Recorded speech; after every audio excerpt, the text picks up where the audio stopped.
Hello मेरे दोस्तों, आज कैसे हो आप सब। आज हम अर्थशास्त्र का चैप्टर नंबर 2, बहुत ही इम्पोर्टेंट क्वेश्चन दोस्तों यहाँ से आता है।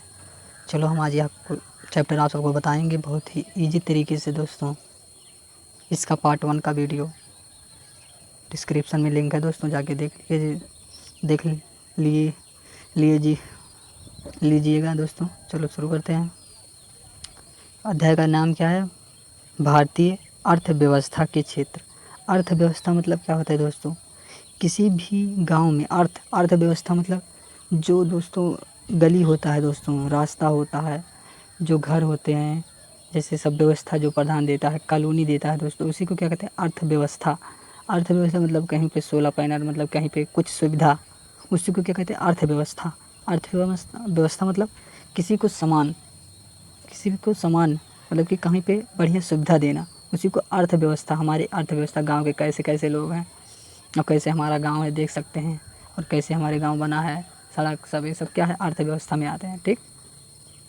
क्षेत्र मतलब क्या होता है दोस्तों? आरी बगल के जो क्षेत्र होते हैं, गाँव होते हैं, वहाँ पे जब प्रधान साफ सफाई कराएंगे दोस्तों, जब रास्ता बनवाएंगे अच्छा तो क्या होगा? क्षेत्र उत्पन्न होगा। ठीक। आगे, आर्थिक गतिविधियाँ क्या हैं? जो हम डेली काम करते हैं, जैसे हम रोज़ स्कूल जाते हैं। ठीक।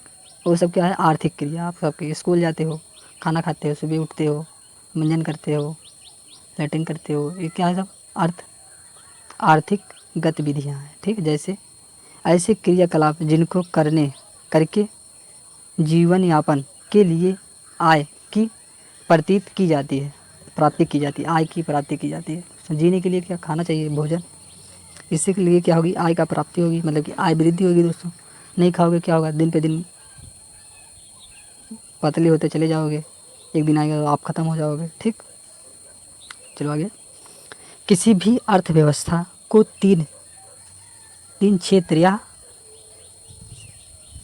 सेक्टर मतलब सेक्टर में बांटा गया है। 3 सेक्टर मतलब जैसे यहाँ पे 10 रुपया धरा है, जैसे मान लें कोई अलमारी है। ठीक। उसमें क्या रखा है? एक जगह पे 50 का रुपया रखा है, एक नीचे पे 30 रुपया धरा है, और उसके नीचे 10 रुपया धरा है। उसी को क्या कहते हैं? 3 सेक्टर कहते हैं। ठीक। या 3 क्षेत्र मान लो, या 3 सेक्टर। क्षेत्र किसे कहेंगे? जब जहाँ पे 100 रुपये रखा जाएगा, जिस बॉक्स में, उसमें कोई क्षेत्र तो होगा, उसी को क्या कहते हैं? 3 क्षेत्र। और 3 वक्टर। सेक्टर मतलब जहाँ पे रख दिया जाए, उसे सेक्टर कहते हैं। ठीक। आगे, प्राथमिक या प्राइमरी सेक्टर। प्राथमिक मतलब दोस्तों हमारे गांव के लोग आते हैं, उसी को प्राइमरी, मिडिल क्लास। ठीक। प्राइमरी सेक्टर ठीक कहते हैं। द्वितीयक सेक्टर किसे कहते हैं? Secondary sector. अगला तीसरा तृतीयक टर्शियरी सेंटर कहते हैं, सेक्टर कहते हैं, सॉरी। आगे, प्राथमिक सेक्टर, प्राइमरी सेक्टर। चलो हम देखते हैं। इस सेक्टर में होने वाली आर्थिक क्रियाओं में मुख्य रूप से प्राकृतिक संसाधनों के इस्तेमाल में उत्पादन किया जाता है। प्राथमिक क्षेत्र जैसे कृषि और कृषि के संबंधित क्रियाकलाप, खनन आदि।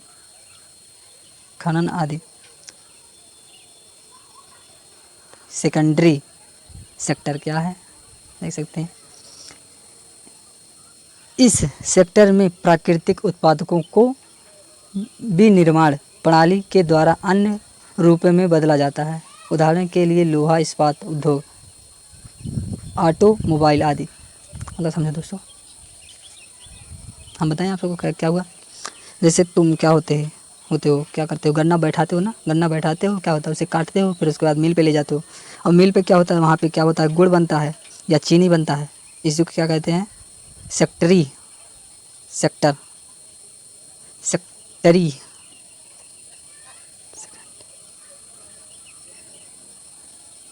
सेकेंडरी सेक्टर कहते हैं दोस्तों, सॉरी। आगे, टर्शियरी सेक्टर टर्शियरी सेक्टर। इस सेक्टर में होने वाली आर्थिक क्रियाओं के द्वारा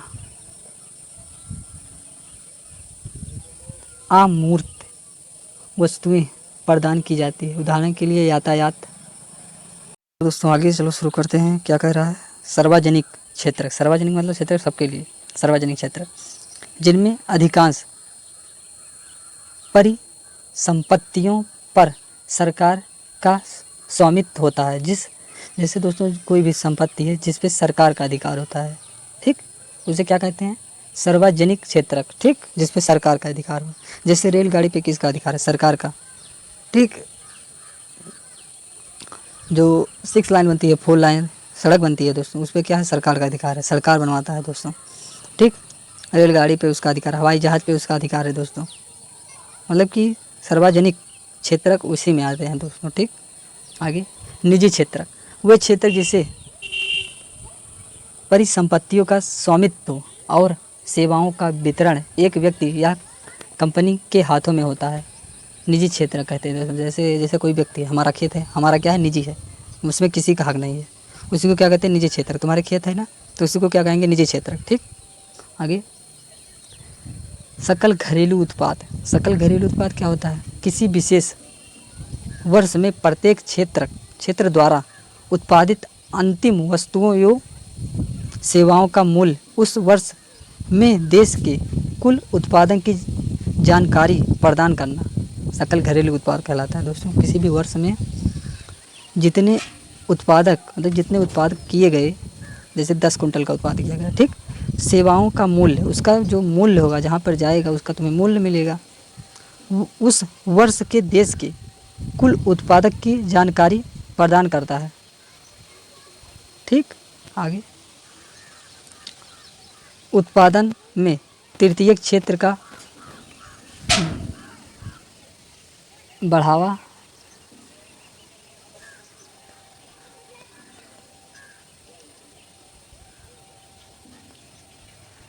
उत्पादन में तृतीय क्षेत्र का बढ़ता महत्व भारत में पिछले 40 वर्ष में सबसे अधिक वृद्धि तृतीय क्षेत्र में हुई। इस तीव्र वृद्धि के कई कारण हैं, जैसे सेवाओं का सुनिश्चित प्रबंधन, परिवहन, भंडारण की अच्छी सुविधाएं, व्यापार का अधिक विकास, शिक्षा की उपलब्धि आदि। किसी भी देश में अनेक सेवाओं जैसे अस्पताल, परिवहन, बैंक, डाकटार आदि की व्यवस्था होती है। कृषि एवं उद्योग में विकास के परिवहन, व्यापार, भंडारण जैसी सेवाओं का विकास होता है। आय बढ़ने के आय मतलब पैसा से कई सेवाओं जैसे रेस्तरां, पर्यटन मतलब दोस्तों कहीं पे घूमने जाना, उसी को क्या कहते हैं? पर्यटन। शॉपिंग मतलब खरीदना, किसी भी मॉल में जाना, कोई भी वस्तु को खरीदना, इसे शॉपिंग कहते हैं। निजी अस्पताल तथा विद्यालय आदि भी मांग शुरू कर देते हैं। सूचना और संचार प्रौद्योगिकी पर आधारित कुछ नवीन सेवाएं महत्वपूर्ण एवं अपरिहार्य हो गई हैं। अपरिहार्य मतलब बहुत अब हो गई हैं दोस्तों। क्या है? हमारे गांव में स्कूल हो गया, प्राथमिक स्कूल हो गया दोस्तों, सरकारी स्कूल मिल गए दोस्तों, वाहन हो गया, जाने के लिए अस्पताल हो गया दोस्तों, बहुत सारा चीज़ हो गया। आगे अल्प बेरोजगारी, अल्प बेरोजगारी से प्रच्छन्न बेरोजगारी भी कहते हैं दोस्तों। जब किसी काम में जितने लोग की ज़रूरत हो उससे ज़्यादा लोग काम करें तो वह अपनी उत्पादन क्षमता कम योग्यता से काम कर रहे हैं। प्रच्छन्न तथा छुपी बेरोजगारी भी कहते हैं। जैसे दोस्तों एक खेत गोड़ना है, जैसे 10 व्यक्ति गोड़ रहे हैं, 1 हेक्टेयर खेत है, जब 10 व्यक्ति गोड़ रहे हैं उसमें 5 व्यक्ति और चला जाए गोड़ने के लिए, तो उसका क्या मतलब हो जाएगा? उसका मतलब कोई मतलब नहीं, उसके पैसा थोड़ी देगा। जब कोई मालिक कहेगा तुम भाई 10 लोग जाओ उसको गोड़ दो, उसमें 5 जने और एक्स्ट्रा चले गए, उससे गोड़ने लगे, तो क्या होगा? मालिक थोड़ी पैसा देगा, नहीं देगा ना। तो इसी को क्या कहा जाता है? अल्प बेरोजगारी। इसे भी प्रच्छन्न बेरोजगारी भी कहते हैं। आगे